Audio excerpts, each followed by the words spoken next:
Hello everyone, Joe here, and we're back in another video, another tutorial for you guys. This one's a little bit different, and I've been looking forward to this tutorial for a long time because it's such a good tutorial to do, and I know it will help a lot of you guys out, considering that DayZ is the big thing at the moment and everyone's crazy about it. I thought, you know, mixing it up, getting a bit of Arma 2 into DayZ and helping you guys out from, you know, an Arma 2 experience, it will just, it will help you guys out really when coming to looting and getting your stuff. Now, in DayZ, as you will know, you've got to loot. You've got to capture places, you've got to go to Chnosk, you've got to go to Electro, you've got to come to Northwest Airfield, as you can see. If you want those good stuff, those good weapons, you know, just like this AK, I guess. If you want an AK, you got to find it. So, I'm actually on a little game here with my friend over there. That's Joker. He will be in the description.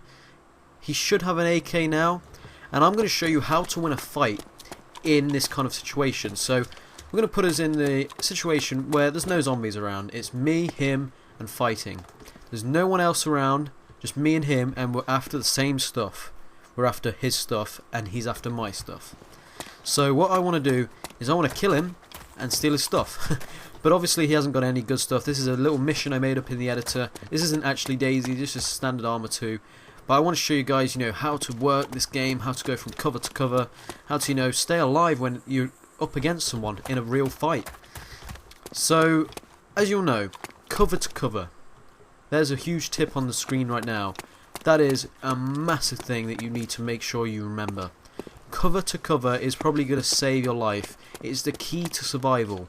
If you don't have cover around, this right here, this open runway, is the most dangerous place for death.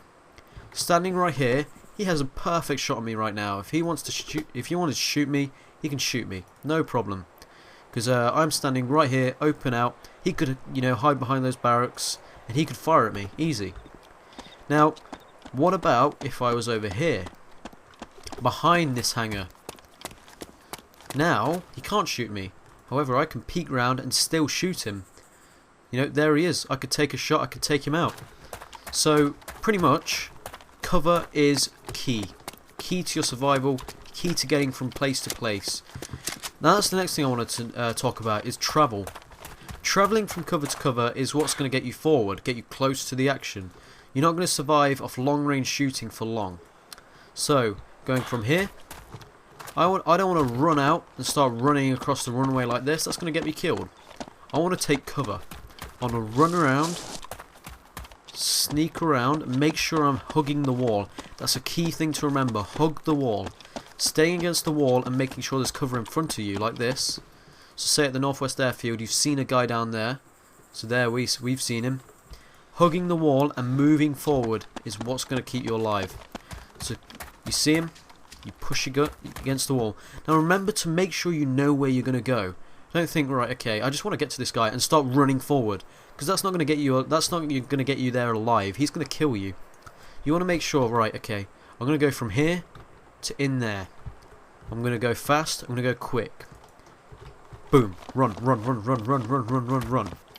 Behind cover. Now you're behind cover, you're safe. You know, as long as no one comes in or you get attacked by a zombie, you should be okay. That's the next thing I want to talk about after this. So there's going to be quite a lot of topics I want to talk about, guys, because this is quite a big thing. This is probably like probably the biggest thing in DayZ, how to survive a fight. You know, because when it comes to it, you're going to have to fight eventually. Now, movement. Movement is another thing that's going to keep you alive. I've seen this done so many times, right? And people will be like, say in that grass, right? So let's go over here to this grass. Right. I'm here, and I've walked across the entire, you know, that runway there, and, you know, from there, from those trees, to across that runway to here. There's a guy down there. I see him. I'm like, okay, well, I'm going to move slowly so he doesn't spot me. So what I do, I go prone and move like this. That's a really bad idea. I know it sounds like a good idea, you're going to avoid zombies, but that's going to get you killed because you're such an easy target. You know, if I see a guy going prone across there, I'm just like, ha, boom, shoot him in the head. What I always do, and this is what keeps me alive, is I leg it. I run. I just run as fast as I can. A guy down there would not be able to hit me like this. He needs to have some good shots, especially if he had like a if he had a machine gun, it'd be a little bit more, you know, a little bit more easier. But say if he had like a, I don't know, Lee Enfield. I don't know why you'd have a Lee Enfield at the Northwest Airfield. But if he did, then you know that is pretty much, you know, it's going to take him a few shots. I wouldn't recommend running across across a open like area like this. I would recommend definitely to go, you know, around. Make sure you go from cover to cover to get across. Obviously that's quite annoying because there's no cover around here to get across, so you may have to just leg it at one point. But you know, things may, if you want to, you know, run across, that's fine. I usually do it. I usually stay alive. I've not died in ages in DayZ. So you know, just taking those little precautions, you know, not going prone, is, you know, is what's going to keep you alive. I know it sounds really silly to some people. People may be going, what you want about? If you go prone, they're not going to be able to see you. Yeah and no. Prone obviously is a great thing, and I'm going to bring you on to the next thing, which is prone. Well, the usage of prone. Going prone like this is a lot easier, well, for you to shoot, and it's harder for the enemy to hit you. If I'm prone, you know, technically I become a little dot, because all they see is my head, my arms. They can't hit my legs, they can't hit my body. You know, especially if I'm facing towards them, so I become a lot harder to hit. They're going to spray around me. They're going to spray, you know, I'm not going to get hit. That's pretty much, you know, the only downfall to this is if they hit you in the head, you're dead.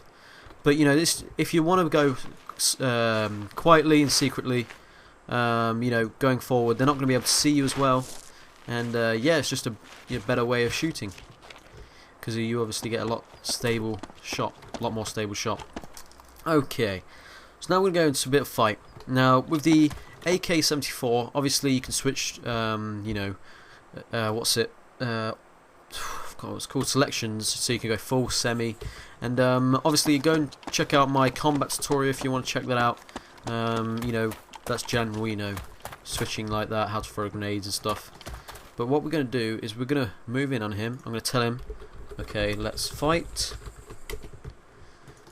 and we're going to start the fight. So I'm going to start firing him now, but I'm not going to hit him. Now, that's actually a really nice trick I started using, is don't fire at them and try and hit them all the time. Suppressive fire, this is called. Suppressive fire is what fends off the target, makes them push back. Whoa, whoa, whoa, whoa. As you can see, he's fired back now. But what I do is if I spray at him, like that, it's going to make him push back. He's not going to fire for a minute, because obviously, I hope he doesn't come around my back here. As a quick tip for you guys, always check your six, always check behind you. Never look, you know, just in front. Check behind you, make sure he's not coming around the back. We've got to make sure we scan the front. Obviously, he's still firing. We're going to fire some more suppressive fire. You know, but obviously, eventually, you want to kill him. You don't want to just be firing suppressive fire, because eventually they're going to work it out and they're going to come for you. So, try and pick out your target first. Never peek out of cover too much.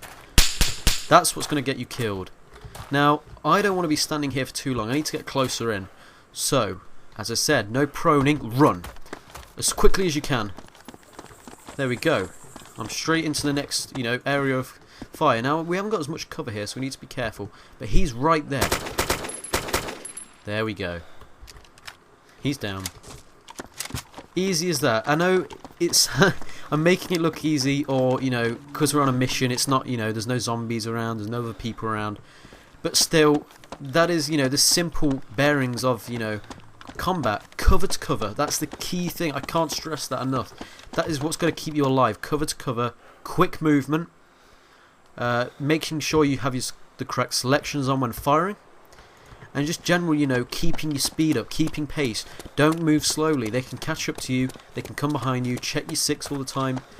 These things are just what's going to keep you alive, guys. You know, suppressive fire is another great thing I always use.